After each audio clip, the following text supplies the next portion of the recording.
لَتُبْلَوُنَّ فِي أَمْوَالِكُمْ وَأَنفُسِكُمْ، تمہیں مال اور جان دونوں کی آزمائشیں پیش آ کر رہیں گی، اور تم اہل کتاب اور مشرکین سے بہت سی تکلیف دہ باتیں سنو گے. اگر ان سب حالات میں تم صبر کرو گے اور خدا ترسی کی روش پر قائم رہو گے تو یہ بڑے حوصلے کا کام ہے. ان اہل کتاب کو بھی وہ عہد یاد دلاؤ جو اللہ نے ان سے لیا تھا کہ تمہیں کتاب کی تعلیمات کو لوگوں میں پھیلانا ہوگا. لَتُبَيِّنُنَّهُ لِلنَّاسِ وَلَا تَكْتُمُونَهُ، اور اسے چھپانا نہیں ہوگا. یہ صرف ہمارا فریضہ نہیں ہے کہ ہم کتاب کو سب لوگوں تک پہنچائیں، یہ پہلی امتوں پر بھی فرض تھا، مگر انہوں نے اس کتاب کو پس پش ڈال دیا، اس کو اہمیت نہیں دی اور تھوڑی قیمت پر اسے بیچ ڈالا، یعنی اس سے دنیا کے فائدے کمائے، حقیر دنیا حاصل کی. کتنا برا کاروبار ہے جو یہ کر رہے ہیں. تم ان لوگوں کو عذاب سے محفوظ مت سمجھو جنہوں نے اپنے فریضے کے ساتھ اس قدر کوتاہی برتی. تم ان لوگوں کو عذاب سے محفوظ نہ سمجھو جو اپنے کرتوتوں پر خوش ہیں اور چاہتے ہیں کہ ایسے کاموں کی تعریف انہیں حاصل ہو جو فی الواقع انہوں نے نہیں کیے. حقیقت میں ان کے لیے دردناک سزا تیار ہے. زمین و آسمان کا مالک اللہ ہے اور اس کی قدرت سب پر حاوی ہے. تو ہمارے لیے بھی اس میں سبق کیا ہے کہ ہمیں کیا کرنا ہے؟ اس کتاب کی تعلیمات کو لوگوں تک پہنچانا ہے. اور لوگوں تک پہنچانے کے لیے کئی طریقے ہو سکتے ہیں. ایک طریقہ کیا ہے کہ آپ خود لوگوں کو بول بول کر بتائیں. دوسرا یہ ہے کہ جو دوسروں نے بولا ہوا ہے اسے آگے پہنچائیں. مثال کے طور پر سود حرام ہے. اب آپ کسی سے بات کرتے ہیں تو وہ آپ سے آرگیومنٹ کرنے لگتا ہے اور مانتا نہیں، تو اس صورت میں آپ اس کو بعض اوقات ایکسپلین نہیں کر سکتے. بعض اوقات وہ خود کہتے لاؤ دلیل کہاں لکھا ہے. تو ایسے میں بہت سی دلیلیں تو موجود ہوتی ہیں لیکن ہمیں نہیں ملتی. تو ان دلائل کو اکٹھا کر کے جو لیکچرز یا جو سیریز وغیرہ تیار کی گئی ہیں آپ مختلف مواقع کی مناسبت سے ان کو دے سکتے ہیں. مثلا اگر آپ کو پتا ہے آپ کے والد بھی کرتے ہیں یا بہن بھائی کرتے ہیں تو رمضان ایسا موقع ہے جس میں سب سننے کو تیار ہو جاتے ہیں الا ماشاء اللہ. تو اس میں کچھ لیکچرز آج مجھے یہاں دیے گئے ہیں کہ انٹروڈیوس کر دیا جائے، جیسے سود حرام کیوں ہے. پھر اسی طرح غصے کے بارے میں ہم نے پڑھا تو غصہ جو ہے اس کو کیسے کنٹرول کیا جائے. پھر باقی بھی کچھ چیزیں ہیں، خاص طور پر جیسے مال خرچ کرنے کے بارے میں ہمیں بار بار اس بارے میں ملتا ہے. تو صدقہ کرنے سے مال کم نہیں ہوتا، کیونکہ عموماً ہم اللہ تعالیٰ کا حکم سن کر بھی بیٹھے کے بیٹھے رہ جاتے ہیں کیونکہ ہمیں خوف ہوتا ہے. دنیا کی زندگی کا دھوکہ ہے نا، ڈسپشن. ہم نہیں سوچتے کہ سب پہلے بھی جو ہے اللہ نے دیا اور آئندہ بھی وہ دیتا رہے گا. اگر اس میں سے کچھ اللہ کے راستے میں دے دیں گے تو ہم بھوکے نہیں مر جائیں گے، بلکہ اللہ تعالیٰ اس میں برکت ڈالے گا اور یہ مال کی حفاظت کا ذریعہ بنے گا. اور یہاں سے سورت آل عمران کی آخری آیات شروع ہوتی ہیں جن کے ملنے پر نبی صلی اللہ علیہ وسلم شکر میں اتنا زیادہ روئے تھے کہ آپ کی داڑھی مبارک بھیگ گئی تھی. آپ نے فرمایا میں شکر گزار بندہ کیوں نہ بنوں اور اس شکر میں گریہ وزاری کیوں نہ کروں جبکہ اللہ تعالیٰ نے آج کی شب مجھ پر یہ مبارک آیات نازل کی ہیں. اور اس کے بعد آپ نے ان آیات کی تلاوت کی. ان فی خلق السماوات والارض واختلاف اللیل والنہار لآیات لأولی الالباب. زمین و آسمان کی پیدائش میں اور رات اور دن کے باری باری سے آنے میں ان ہوش مندوں کے لیے بہت سی نشانیاں ہیں جو اٹھتے بیٹھتے اور لیٹتے ہر حال میں اللہ کو یاد کرتے ہیں اور آسمان و زمین کی ساخت میں غور و فکر کرتے ہیں. یعنی دل میں یاد ہوتی ہے اور دماغ غور و فکر میں لگا ہوتا ہے. وہ بے اختیار بول اٹھتے ہیں پروردگار یہ سب کچھ تو نے فضول اور بے مقصد نہیں بنایا، تو پاک ہے اس سے کہ بیکار کام کرے. بس اے رب ہمیں دوزخ کے عذاب سے بچا لے. تو نے جسے دوزخ میں ڈالا اسے در حقیقت بڑی ذلت اور رسوائی میں ڈال دیا، پھر ایسے ظالموں کا کوئی مددگار نہ ہوگا. مالک ہم نے ایک پکارنے والے کو سنا جو ایمان کی طرف بلاتا تھا اور کہتا تھا اپنے رب کو مانو، ہم نے اس کی دعوت قبول کر لی. بس اے ہمارے آقا جو قصور ہم سے ہوئے ہیں ان سے درگزر فرما، جو برائیاں ہم میں ہیں انہیں دور کر دے اور ہمارا خاتمہ نیک لوگوں کے ساتھ کر. آمین. یا رب جو وعدے تو نے اپنے رسولوں کے ذریعے سے ہم سے کیے ان کو ہمارے ساتھ پورا کر اور قیامت کے دن ہمیں رسوائی میں نہ ڈال، بے شک تو اپنے وعدے کے خلاف کرنے والا نہیں ہے. جواب میں ان کے رب نے فرمایا میں تم میں سے کسی کا عمل ضائع کرنے والا نہیں، خواہ مرد ہو یا عورت، تم سب ایک دوسرے کے ہم جنس ہو. لہٰذا جن لوگوں نے میری خاطر اپنے وطن چھوڑے، جو میری راہ میں اپنے گھروں سے نکالے گئے اور ستائے گئے اور میرے لیے لڑے اور مارے گئے، ان کے سب قصور میں معاف کر دوں گا اور انہیں ایسے باغوں میں داخل کروں گا جن کے نیچے نہریں بہتی ہوں گی. یہ ان کی جزا ہے اللہ کے ہاں، اور بہترین جزا اللہ ہی کے پاس ہے. ان فی خلق السماوات والارض واختلاف الليل والنهار لآیات لأولی الالباب الذین یذکرون اللہ قیاما وقعودا وعلى جنوبهم ويتفکرون فی خلق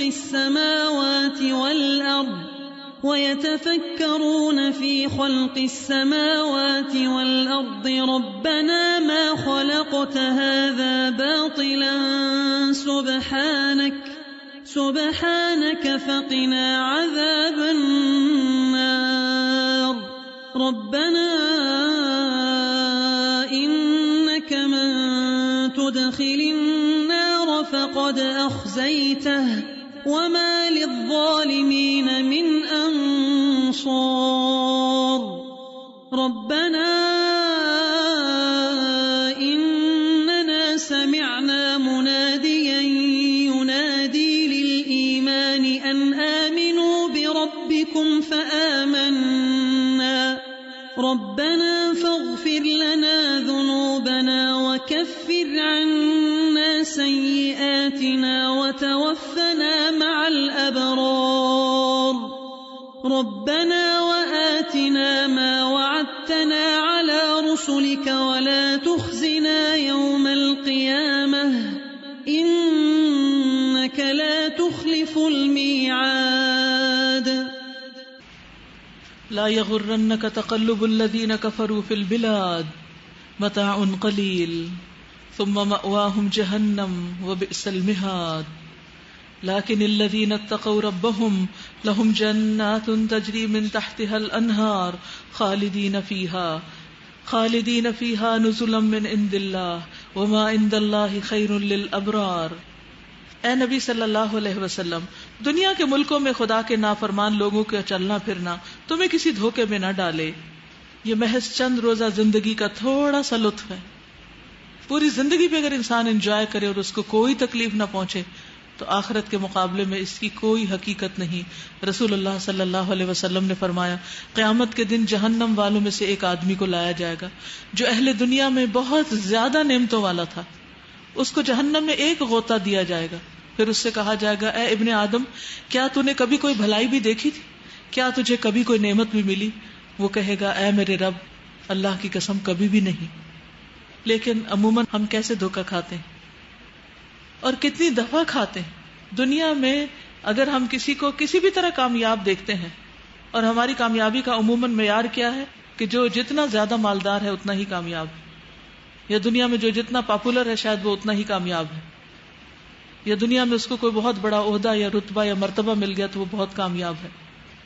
لیکن اگر آخرت میں نجات نہیں ہوئی تو وہ سب سے زیادہ ناکام ہے. مگر اس وقت ہمیں یہ بات سمجھ نہیں آتی. اسی لیے ہم کامیابیوں کے لیے اور سکسیسفل لائف کا کرائیٹیریا کیا رکھتے ہیں؟ صرف دنیا کی کامیابی، آخرت کو کچھ بھی نہیں سمجھتے.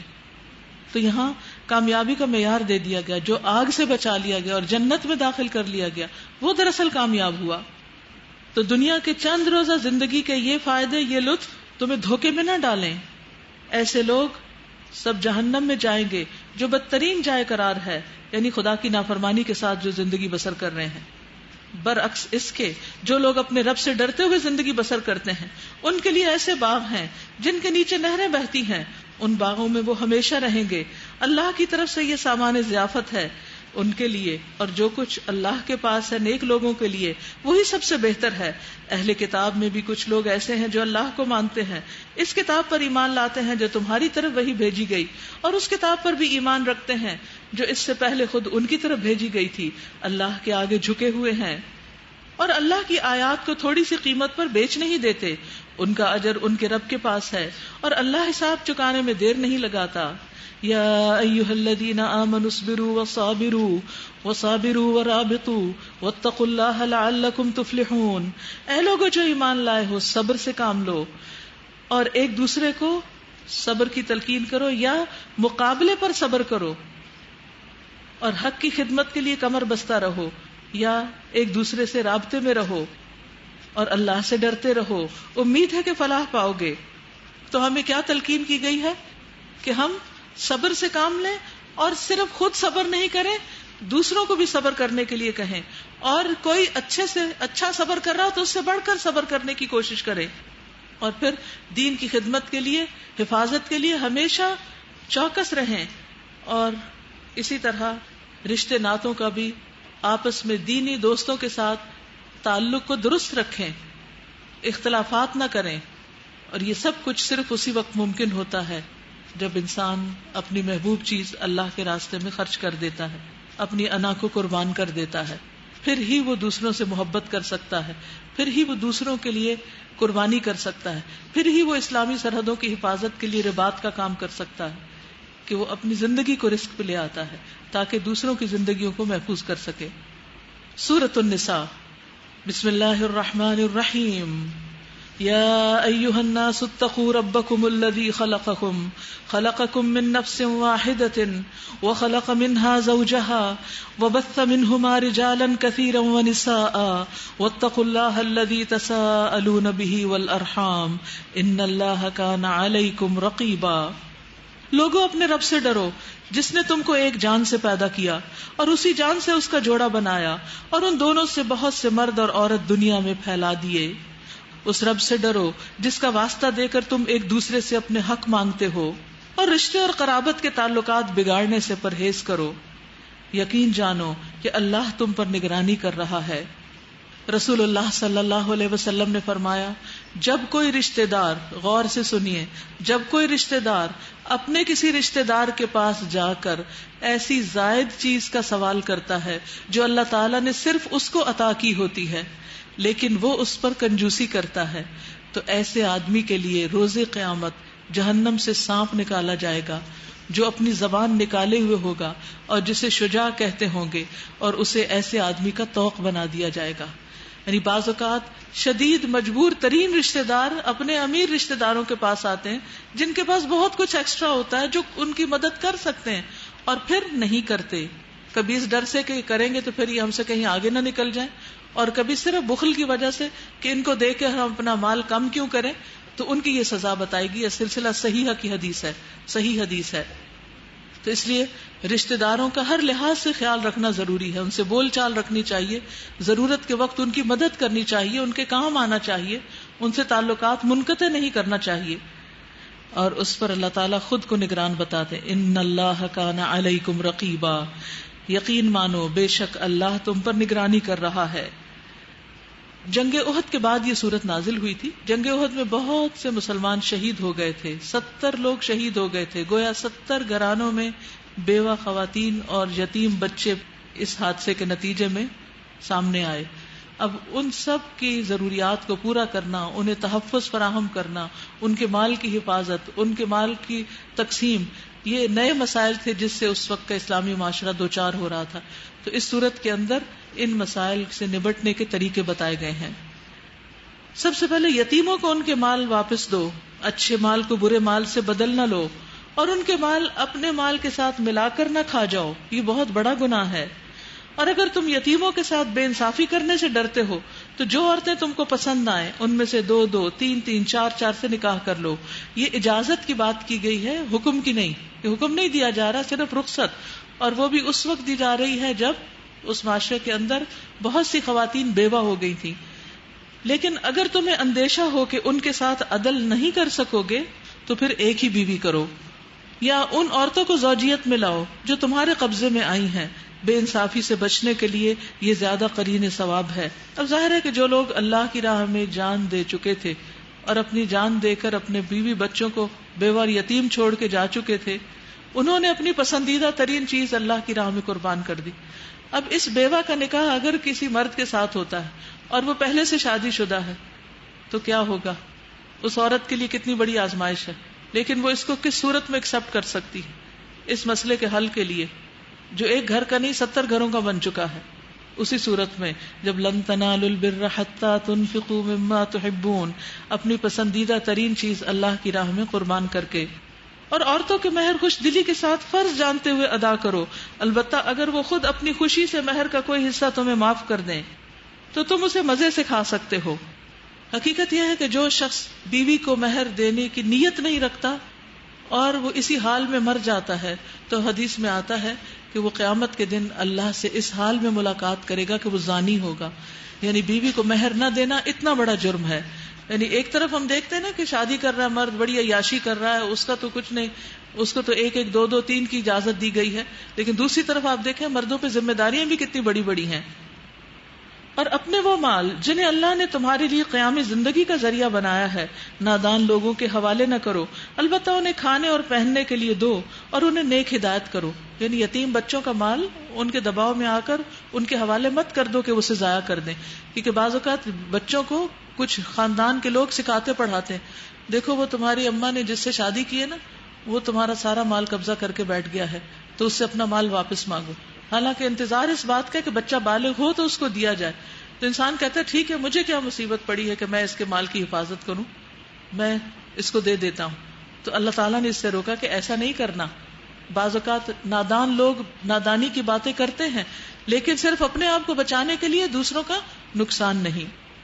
وابتلوا الیتامی حتی اذا بلغوا النکاح، اور یتیموں کی آزمائش کرتے رہو یہاں تک کہ وہ نکاح کے قابل عمر کو پہنچ جائیں، پھر اگر تم ان کے اندر اہلیت پاؤ تو ان کے مال ان کے حوالے کرو. ایسا کبھی نہ کرنا کہ حد انصاف سے تجاوز کر کے اس خوف سے کہ ان کے مال جلدی جلدی کھا جاؤ کہ وہ بڑے ہو کر اپنے حق کا مطالبہ کریں گے. یتیم کا جو سرپرست مالدار ہو وہ پرہیزگاری سے کام لے اور جو غریب ہو وہ معروف طریقے سے کھائے. پھر جب ان کے مال ان کے حوالے کرنے لگو تو لوگوں کو اس پر گواہ بنا لو اور حساب لینے کے لیے اللہ کافی ہے. مردوں کے لیے اس مال میں حصہ ہے جو ماں باپ اور رشتہ داروں نے چھوڑا، اور عورتوں کے لیے بھی اس مال میں حصہ ہے، یعنی مال وراثت میں سے جو ماں باپ اور رشتہ داروں نے چھوڑا ہو، خواہ تھوڑا ہو یا بہت، اور یہ حصہ اللہ کی طرف سے مقرر ہے. یعنی اللہ کی تقسیم کے مطابق تقسیم کرنا ہوگا، نہ کہ خود ہی دے کے آپس میں بیٹھ کے لین دین کر لیا، اچھا یہ میری اماں کی نشانی ہے، یہ مجھے پسند ہے، اچھا تم یہ رکھ لو، یہ تم رکھ لو، اور بات ختم. نہیں، اللہ کے قانون کے مطابق تقسیم ہو. اور جب تقسیم کے موقع پر کنبے کے لوگ اور یتیم اور مسکین آئیں تو اس مال میں سے ان کو بھی کچھ دو اور ان کے ساتھ بھلے مانسوں کی سی بات کرو. یعنی جب مال بٹ رہا ہو تو چھوٹے چھوٹے بچے اور ایسے مسکین مجبور رشتہ دار اگر آ جائیں اور دیکھ رہے ہوں اور دیکھ دیکھ کے للچا رہے ہوں تو کچھ نہ کچھ ان کو بھی دے دو. انسانی نفسیات کی کتنی رعایت کی گئی ہے. اللہ سبحانہ وتعالیٰ انسانوں کے دلوں کو جانتے ہیں، ان کے اندر کی کیفیات کو جانتے ہیں کہ یہ جب کسی کی چیز دیکھیں گے تو ان کا دل چاہے گا ہمیں بھی اس میں سے کچھ مل جائے. تو اس موقع پر ان کا دل نہ توڑو، انہیں بھی آفر کرو. اور اگر نہیں کچھ دے سکتے یا دینے کا نہیں ہے تو قولوا لهم قولا معروفا، اچھی طرح بات تو کر لو. ورنہ ایسے موقع پر جب کوئی تقسیم ہو رہی ہو یا کوئی خاص موقع ہو، اگر انوانٹیڈ لوگ گھر میں آ جائیں تو عموماً رویہ کیا ہوتا ہے ان کے ساتھ؟ بعض اوقات لوگ بد اخلاقی بھی برتتے ہیں، تو اس سے پرہیز کرنا چاہیے. لوگوں کو اس بات کا خیال کر کے ڈرنا چاہیے کہ اگر وہ خود اپنے پیچھے بے بس اولاد چھوڑتے تو مرتے وقت انہیں اپنے بچوں کے حق میں کیسے کیسے اندیشے لاحق ہوتے. یعنی ہر موقع پر انسان اپنے آپ کو اس جگہ پر رکھ لے اس سچویشن میں تو فیصلہ کرنا آسان ہو جاتا ہے. بس چاہیے کہ وہ خدا کا خوف کریں، اللہ سے ڈریں اور راستے کی بات کریں. جو لوگ ظلم کے ساتھ یتیموں کے مال کھاتے ہیں در حقیقت وہ اپنے پیٹ آگ سے بھرتے ہیں، وہ ضرور جہنم کی بھڑکتی ہوئی آگ میں جھونکے جائیں گے. اور پھر قانون وراثت، یوصیکم اللہ فی اولادکم للذکر مثل حظ الانثیین، تمہاری اولاد کے بارے میں اللہ تمہیں ہدایت کرتا ہے، مرد کا حصہ 2 عورتوں کے برابر ہے، کیونکہ مردوں کو شادی کے وقت مہر بھی دینا ہے اور بعد میں نان نفقہ بھی دینا ہے، اور ساری زندگی فائنینشیل رسپانسبلٹیز مرد کے ذمہ ہے، اس لیے اس کو انصاف کے تقاضے کے تحت عورت کے مقابلے میں حصہ زیادہ دیا گیا. اور عورت کا حصہ تو اس کی مرضی ہے، جو چاہے کرے، لیکن مرد کو جو ملے گا وہ اسے عورت پر بھی خرچ کرنا ہوگا. تو عورت نے ایک تو اپنے والدین سے لے لیا وراثت میں اور دوسرا میاں سے بھی لے رہی ہے، تو 2 طرف سے صرف لے رہی ہے اور مرد 2 طرف صرف دے رہا. تو چیزوں کو صرف ظاہر پر نہ دیکھا کریں، حقیقت میں دیکھیں کہ اللہ تعالیٰ نے ایسا فیصلہ کیوں کیا، اس میں حکمت کیا ہے. اگر میت کی وارث 2 سے زائد لڑکیاں ہوں تو انہیں ترکے کا 2/3 2/3 دیا جائے، اور اگر ایک ہی لڑکی وارث ہو تو آدھا ترکہ اس کا ہے۔ اگر میت صاحب اولاد ہو تو اس کے والدین میں سے ہر ایک کو ترکے کا 6واں حصہ ملنا چاہیے، اور اگر وہ صاحب اولاد نہ ہو اور والدین ہی اس کے وارث ہوں تو ماں کو 3واں حصہ دیا جائے، اور اگر میت کے بھائی بہن بھی ہوں تو ماں 6 حصے کی حقدار ہوگی۔ یہ سب حصے اس وقت نکالے جائیں گے جبکہ وصیت جو میت نے کی ہو پوری کر دی جائے اور جو قرض اس پر ہو ادا کر دیا جائے۔ تم نہیں جانتے کہ تمہارے ماں باپ اور تمہاری اولاد میں سے کون بلحاظ نفع تم سے زیادہ قریب تر ہے۔ بعض اوقات انسان کو اولاد کو فائدہ پہنچانے کا زیادہ شوق ہوتا ہے اور بعض اوقات ماں باپ زیادہ پیارے ہوتے ہیں، لیکن یہاں کیا بتایا گیا کہ یہ فیصلے اور یہ تقسیم محبت کی بنا پہ نہیں ہوگی، قرب کی بنا پہ نہیں ہوگی، یہ اللہ کے قانون کے مطابق، شریعت کے مطابق ہوگی۔ یہ حصے اللہ نے مقرر کر دیے ہیں، اور اللہ یقیناً سب حقیقتوں سے واقف اور ساری مصلحتوں کا جاننے والا ہے۔ اور تمہاری بیویوں نے جو کچھ چھوڑا ہو اس کا آدھا حصہ تمہیں ملے گا اگر وہ بے اولاد ہوں، ورنہ اولاد ہونے کی صورت میں ترکہ کا 1/4 حصہ تمہارا ہے، جبکہ وصیت جو انہوں نے کی ہو پوری کر دی جائے، یعنی عورت کی وصیت کا بھی لحاظ رکھا جائے، اور قرض جو انہوں نے چھوڑا ہو ادا کیا جائے، اور وہ تمہارے ترکے میں سے، چھوڑے ہوئے مال میں سے، میراث میں سے 1/4 کی حقدار ہوں گی اگر تم بے اولاد ہو، ورنہ صاحب اولاد ہونے کی صورت میں ان کا حصہ 8واں ہوگا، 1/8۔ بعد اس کے کہ جو وصیت تم نے کی ہو وہ پوری کر دی جائے اور جو قرض تم نے چھوڑا ہو ادا کر دیا جائے۔ اور اگر وہ مرد یا عورت جس کی میراث تقسیم طلب ہے بے اولاد بھی ہو اور اس کے ماں باپ بھی زندہ نہ ہو مگر اس کا ایک بھائی یا ایک بہن موجود ہو تو بھائی اور بہن ہر ایک کو 6واں حصہ ملے گا، اور بھائی بہن ایک سے زیادہ ہو تو کل ترکہ کے 1/3 میں وہ سب شریک ہوں گے، جبکہ وصیت جو کی گئی ہو پوری کر دی جائے، قرض جو میت نے چھوڑا ہو ادا کر دیا جائے۔ انسان کو اپنے مال میں سے 1/3 کی وصیت کی اجازت ہے، اور اگر کوئی کر جائے کسی نیکی یا خیر اور صدقہ جاریہ کے پروجیکٹ میں اپنا مال دینے کے لیے تو پھر پیچھے والوں کو اس کی وصیت کی پابندی کرنی چاہیے۔ اور اگر میت نے قرضہ چھوڑا ہو تو سب سے پہلے قرض کا فرض ادا کیا جائے، لیکن وصیت کے لیے کیا شرط ہے کہ وہ ضرر رساں نہ ہو، ایسی وصیت نہ ہو کہ جس سے وارثوں کا حق مارا جائے۔ سعد بن مالک کہتے ہیں کہ نبی صلی اللہ علیہ وسلم میری بیمار پرسی کے لیے تشریف لائے تو آپ نے فرمایا کیا تم نے وصیت کر دی؟ میں نے کہا جی ہاں۔ فرمایا کتنے مال کی؟ میں نے کہا پورے مال کی۔ آپ نے فرمایا اولاد کے لیے کیا چھوڑا؟ میں نے کہا وہ سب مالدار ہیں۔ آپ نے فرمایا صرف 1/3 مال کی وصیت کرو، اور 1/3 بھی بہت ہے۔ اور ایک شخص نے مرتے وقت اپنے 6 کے 6 غلام آزاد کر دیے کہ وارثوں کو نہ ملے، اس کے علاوہ اس کے پاس کوئی مال نہیں تھا۔ جب نبی صلی اللہ علیہ وسلم کو یہ بات پہنچی تو آپ اس قدر ناراض ہوئے، فرمایا میں نے ارادہ کیا کہ اس کی نماز جنازہ نہ پڑھاؤں۔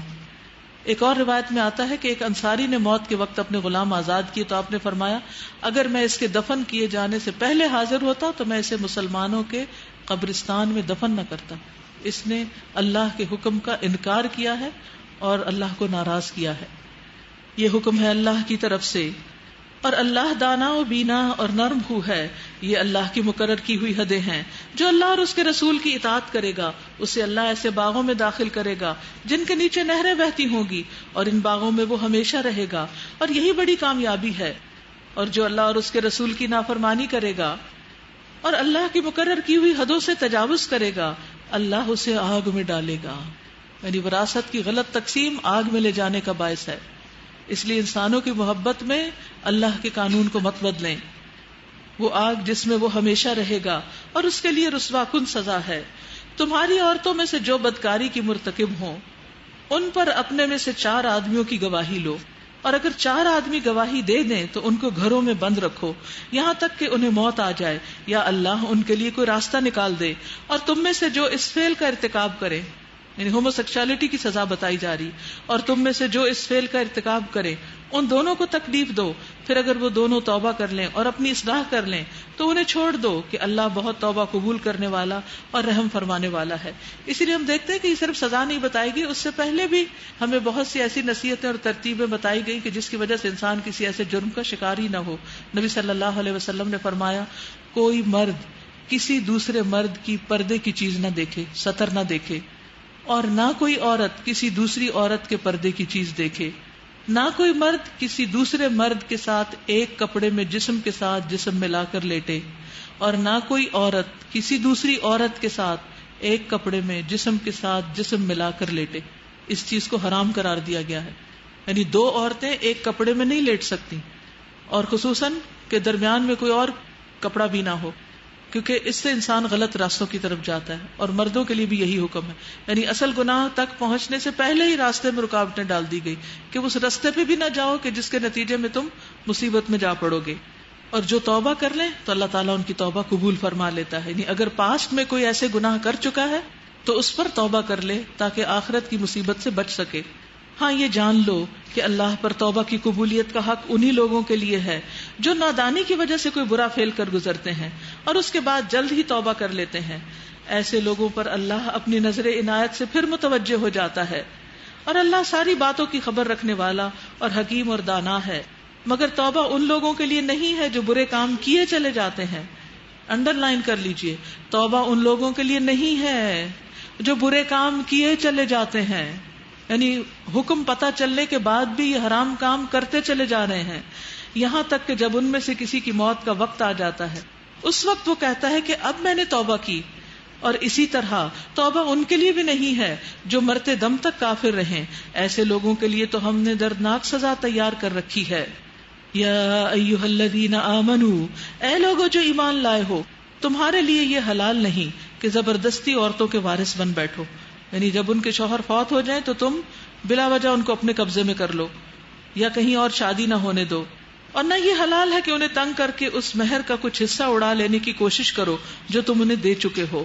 ہاں اگر وہ صریح بدچلنی کی مرتکب ہوں تو ضرور تمہیں پھر حق ہے ان کے ساتھ بھلے طریقے سے زندگی بسر کرو. وعاشروہن بالمعروف فإن کرہتموہن، پھر اگر وہ تمہیں ناپسند ہوں، یعنی اگر بیوی اچھی نہیں بھی لگتی تو بس طلاق ہی نہ دے دو. ہو سکتا ہے کہ تمہیں ایک چیز پسند نہ ہو مگر اللہ نے اسی میں بہت کچھ بھلائی تمہارے لیے رکھ دی. وہ بہت خدمت گزار ہو، اس کے بچے بہت اچھے ہوں اور اس سے تمہارے رزق میں برکت ہو. تو اس لیے صرف ظاہری شکل و صورت یا صرف ظاہری عادتوں پر پریشان ہو کر رشتے کو ختم مت کرو. اور اگر تم ایک بیوی کی جگہ دوسری بیوی لے آنے کا ارادہ ہی کر لو، یعنی نہیں گزارا اور ڈائیورس کر کے دوسری شادی کرنے لگو، تو تم نے اسے یعنی پہلی بیوی کو ڈھیر سا مال ہی کیوں نہ دیا ہو اس میں سے کچھ واپس نہیں لینا. کیا تم اسے بہتان لگا کر اور صریح ظلم کر کے واپس لوگے؟ اور آخر تم اسے کس طرح لوگے جبکہ تم ایک دوسرے سے لطف اندوز ہو چکے اور وہ تم سے پختہ عہد لے چکی. اور جن عورتوں سے تمہارے باپ نکاح کر چکے ہوں ان سے ہرگز نکاح نہ کرو مگر جو پہلے ہو چکا سو ہو چکا. یعنی باپ کی بیوی سے بیٹا نکاح نہیں کر سکتا، یعنی ستیلی ماں سے نکاح حرام ہے. در حقیقت یہ ایک بے حیائی کا فعل ہے، ناپسندیدہ ہے اور برا چلن ہے. دراصل عورتوں کے حقوق کی حفاظت کی جا رہی ہے. حرمت علیکم امہاتکم وبناتکم واخواتکم وعماتکم وخالاتکم، تم پر حرام کی گئی تمہاری مائیں، یعنی ان سے ازدواجی تعلق قائم نہیں کر سکتے، تمہاری بیٹیاں، بہنیں، پھپھیاں، خالائیں. لیکن آج مسلمانوں کے اندر بھی ایسے واقعات ملتے ہیں جن میں بیٹیاں اور بچیاں اپنے ہی بھائیوں کے ہاتھوں، اپنے ہی ماموں اور چچاؤں کے ہاتھوں محفوظ نہیں، اور یہ حرمت والے رشتے بھی پامال کر دیے گئے ہیں. اس کے لیے بہت ضروری ہے کہ آپ اپنی عزت و عصمت کی حفاظت خود کریں، کیونکہ عورت کو اللہ نے اتنی سینس دی ہے کہ جب مرد کی نظر بدلتی ہے یا اس کے اندر کوئی ایسا خیال پیدا ہوتا ہے تو اس کو محسوس کر لیتی. تو جہاں کہیں بھی یوں محسوس کریں فوراً اپنے آپ کو بچائیں. خود اس بات کا اہتمام کریں کہ آپ ایسی جگہ کے پاس سے بھی نہ گزریں، اور فوراً کسی بڑے کو، اپنی ماں کو یا باپ کو خبردار کریں تاکہ وہ آپ کی حفاظت کرے. کیونکہ اللہ نے عورت کو بہت پریشیس بنایا ہے. وہ مرد کی تفریح کے لیے نہیں ہے صرف کہ جو اس سے جب جی چاہے دل بہلائے. اپنے آپ کو اتنا سستا نہ کریں. تم پر حرام کی گئی تمہاری مائیں، تمہاری بیٹیاں، تمہاری بہنیں، پھپھیاں، خالائیں، بھتیجیاں، بھانجیاں، اور تمہاری وہ مائیں جنہوں نے تمہیں دودھ پلایا ہے، جن کے دودھ تمہارے جسم کا حصہ بنے ہیں، اور تمہاری دودھ شریک بہنیں، اور تمہاری بیویوں کی مائیں، اور تمہاری بیویوں کی لڑکیاں جنہوں نے تمہاری گودوں میں پرورش پائی ہے. یعنی عورت اگر پہلے سے شادی شدہ ہے اور وہ بچے ساتھ لائی ہے تو ان کی بھی حفاظت ضروری ہے. ان بیویوں کی لڑکیاں جن سے تمہارا تعلق زن و شو ہو چکا، ورنہ اگر صرف نکاح ہوا ہو اور ازدواجی تعلق قائم نہ ہوا ہو تو انہیں چھوڑ کر ان کی لڑکیوں سے نکاح کر لینے میں تم پر کوئی مواخذہ نہیں. یعنی پیپر میرج اگر صرف ہوئی ہے اور کوئی ازدواجی تعلق نہیں ہوا اور طلاق ہو گئی یا وہ بیوی فوت ہو گئی جس سے نکاح ہوا تھا, تو اس کے بعد اس کی جوان بیٹی اگر ہو اور وہ نکاح میں راغب ہو تو نکاح کیا جا سکتا ہے. اور تمہارے ان بیٹوں کی بیویاں یعنی بہویں جو تمہارے صلب سے ہوں, اور یہ بھی تم پر حرام کیا گیا ہے کہ ایک نکاح میں 2 بہنوں کو جمع کرو. 2 بہنیں ایک ہی وقت میں ایک مرد سے شادی نہیں کر سکتی. ہاں اگر ایک فوت ہو چکی ہے تو اس کے بعد دوسری سے شادی ہو سکتی ہے, مگر جو پہلے ہو چکا سو ہو چکا. اور یہ صرف اس معاملے میں نہیں, یہ زندگی کا ایک عام اصول ہے, اس کو بھی لکھ لیجئے, انڈر لائن کر لیجئے. اللہ بخشنے والا اور رحم کرنے والا ہے, کیونکہ انسان ماضی کے واقعات کو کھود پرکھ کے اور بار بار ان کو یاد کر کے اور ان زخموں کو ہرا کر کے کچھ حاصل نہیں کرتا. کچھ چیزیں ہیں جو آپ کی زندگی میں پیش آئیں, کچھ حادثے ہیں جو گزر چکے. ہو سکتا ہے کسی حرمت والے رشتے نے آپ کی حرمت پامال کی ہو یا کوشش کی ہو, یا آپ کو کوئی ایسا زخم لگایا جس کو آپ بھول نہ سکتے ہو. تو ایسی تمام چیزیں ان کو دل سے نکالنے کی کوشش کریں, معاف کر دیں, درگزر کریں, کیونکہ جو ہو چکا سو ہو چکا. گزرا ہوا وقت آپ واپس نہیں لا سکتے, ٹوٹی ہوئی چیز کو جوڑ نہیں سکتے. اب آگے کو دیکھیں, آگے کی سوچیں, اپنے مستقبل کی فکر کریں, کیونکہ بہت سے لوگ ماضی کے غموں میں